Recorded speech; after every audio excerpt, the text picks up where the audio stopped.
Hoy os voy a hablar en 10 minutos, bueno, en 9 minutos, según me dicen, de algo que tiene que ver con una forma alternativa de estudiar esto, la historia de la vida sobre la Tierra. Esta es una larga película que lleva proyectándose algo más de 3.500 millones de años, una película muy larga, muy compleja, cual nuestra vida no puede tener intuición. A lo largo de nuestra vida no podemos tener intuición de ella, porque nuestra vida o la vida de nuestra propia especie nos permite ver tan solo un fotograma de toda esa larga película. Por ello, hay personas que niegan la evolución, porque sus sentidos no les informan de la evolución. ¿Vale? ¿Eso es un problema de evolución? No, es un problema de esas personas.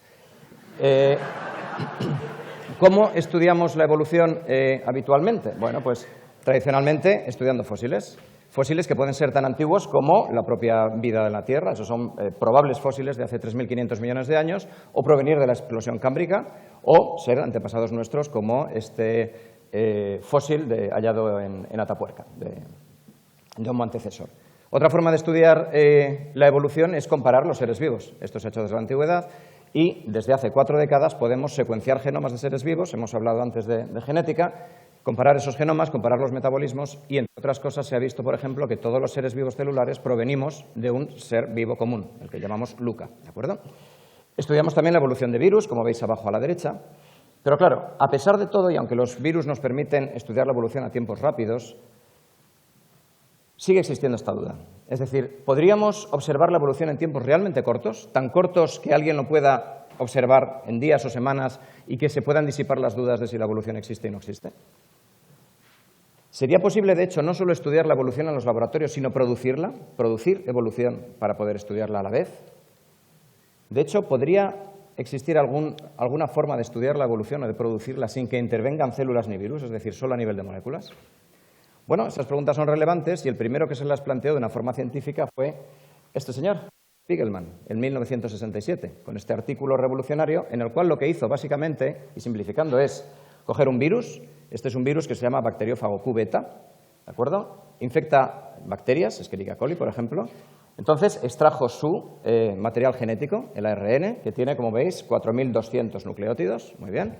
¿Y qué hizo? Pues un experimento en el laboratorio en el que iba poniendo ese ARN en tubos que contenían la proteína que copia el ARN y las sales y los nucleótidos que son necesarios para que ese proceso bioquímico se manifieste. Es decir, no había virus, no había células y lo que hacía era, de vez en cuando, pasarlo a un tubo con reactivos frescos para continuar el proceso. Pues lo que se vio es que la proteína iba copiando el genoma, ¿de acuerdo? Hacía copias. Y al cabo del tiempo lo que ocurrió es que apareció una forma de ese genoma mucho más reducida y que se replicaba mucho más rápidamente, ¿de acuerdo? Llegó a reducirse tanto como para llegar solo a la secuencia, a la fracción del genoma de unos 200 nucleótidos, que es a la que se pega la propia proteína. A ese RNA tan cortito y que replicaba tan rápidamente y que era proceso de la evolución en el laboratorio, se le llamó monstruo de Spiegelman. Vale. Quiero simplemente destacar 2 características de este investigador. La primera es que, sobre todo para los científicos más jóvenes, ved con qué elegancia se vestía en los laboratorios hace unos años. Esto sería algo que habría que volver a imponer. Y luego que Spiegelman se llamaba Sol, es decir, tenía nombre de estrellas, es decir, como Cervantes. Bueno, lo que logró hacer Sol Spiegelman es meter a Darwin en el tubo de ensayo, ¿de acuerdo? Unos años después aparecieron simultáneamente 2 artículos revolucionarios también en este campo, uno de Larry Gold y otro de Jack Szostak, en el que, gracias a los avances de la biotecnología que se habían producido desde 1967, era posible hacer evolución en el laboratorio de una forma más activa. Y bueno, al sistema se llamó SELEX y a las moléculas de ácidos nucleicos que se hacía evolucionar para que fueran capaces de unirse a un ligando, a otra molécula, se los llamó aptámeros. Esto puede parecer un poco complicado, entonces, para entender bien cómo es la evolución experimental, os propongo este experimento. Salimos aquí mañana por la mañana, por ejemplo, al lado del Guggenheim, que habrá muchas personas paseando si no llueve. Y bueno, con esa población, que en principio no son personas que tengan nada que ver entre sí y están o pueden ser tomadas al azar, proponemos un experimento. Vamos a poner una mesita, al lado un atril, una partitura, un violín, y vamos a ver si de esas personas tomadas al azar, algunas son capaces de tocar el violín. Lo son capaces porque estructuralmente ponen bien la mano, pasan bien el arco, es decir, estructuralmente interaccionan bien con el violín, o porque funcionalmente, cuando les pones una partitura delante, por ejemplo de Beethoven, pues son capaces de interpretar el concierto, ¿de acuerdo? ¿Qué variantes tendremos en ese experimento? Pues es muy probable que aparezcan distintos tipos de personas. Personas que no serán capaces ni de coger el violín. Personas que lo cogerán, pero muy malamente, como dirían los amigos sevillanos, y no sonará el violín. Quizá algunas personas con capacidad para tocar el violín, que pueden tocar mejor, pero que ya apuntan maneras, y si tenemos muchísima suerte, algún buen violinista, ¿de acuerdo?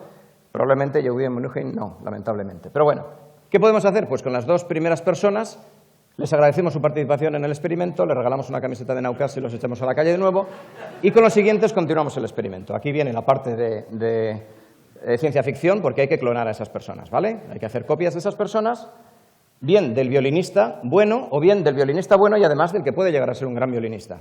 Y con ello reconstruimos una población de personas en las que ya son todos violinistas, que podrán ser mejores todavía si repetimos el proceso. Iteramos el proceso y ¿qué hemos hecho? Una evolución experimental de personas. En el laboratorio lo hacemos mucho más aburrido, de moléculas, ¿de acuerdo? Pero básicamente es lo mismo. Existen técnicas de biología molecular para poder amplificar las moléculas, les ponemos un criterio de selección, las moléculas que se unen bien permanecen y las que no se tiran, ¿de acuerdo?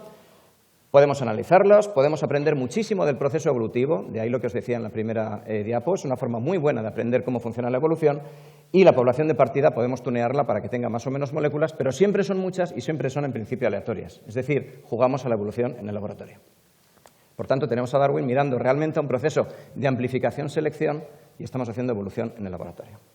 Eso lo podemos hacer con moléculas de ADN, le quitamos una de las dos hebras al típico ADN y podemos jugar con la cadena sencilla, o con moléculas de ARN que ya de por sí son de banda sencilla y que tienen unas características estructurales que les permiten plegarse tridimensionalmente, como veíamos esta mañana para las proteínas, pues algo parecido pueden hacer los ARN y unirse a moléculas, que es lo que queremos forzar en nuestro experimento evolutivo. Bueno, de esta forma podemos obtener ribocimas, que son moléculas de ácidos nucleicos funcionales que hacen cosas, que hacen reacciones, que pueden catalizar reacciones metabólicas, o aptámeros, que son moléculas de ácidos nucleicos que se unen a los ligandos que nosotros queramos. Es decir, seleccionamos por la función o seleccionamos por la estructura. Aquí tenéis algunos ejemplos de ribocimas obtenidas o mejoradas por evolución in vitro y de aptámeros. Los aptámeros aquí están en verde y, como veis, se unen a una molécula pequeña o a una molécula grande. ¿De acuerdo? Lo interesante de esto, lo que le añade más interés todavía, es que los aptámeros no son meras curiosidades de biología molecular, sino que cuando se obtiene un aptámero, se recorta, se juega con él, se mejora, se estabiliza, se pueden obtener moléculas que funcionan como fármacos. Hay ya unos cuantos fármacos en desarrollo clínico que son aptámeros, son moléculas de ácidos nucleicos obtenidas por evolución in vitro.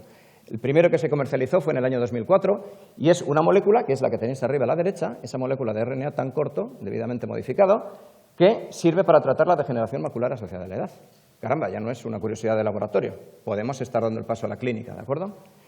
Nosotros en el laboratorio estamos trabajando en este campo, entre otros, y bueno, tenemos aptámeros, por ejemplo, que son capaces de unir bien a ciertos aminoácidos. Aquí tenéis la estructura secundaria de dos casos, que son aptámeros de DNA de cadena sencilla, ¿vale? Esto tendrá una estructura terciaria, pero para que lo veáis más claro, os lo pongo en plano. O contra antibióticos o contra proteínas. Y dando un paso más nos dijimos, ¿sería posible desarrollar algún aptámero que sea capaz de interaccionar con alguno de los componentes del virus de la inmunodeficiencia humana? Colaborando con colegas de Granada, del Instituto López Neira, pues nos fijamos dentro de la complejidad que tiene este virus en su genoma, ¿de acuerdo?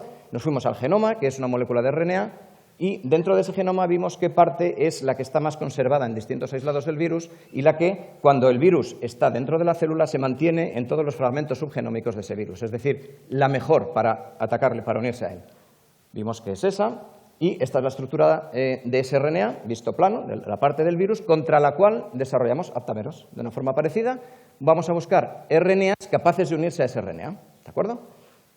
Bueno, hemos obtenido este tipo de moléculas que veis aquí y lo que vimos en este caso particular, que salió bastante bonito, por eso os lo cuento, los feos no se enseñan nunca, pues es que todas las moléculas activas tenían esta estructura y, bueno, lo más interesante lo veis a la derecha. Además de tener esa estructura, son activos, es decir, matan virus, ¿de acuerdo? Estamos ante un fármaco obtenido por evolución in vitro.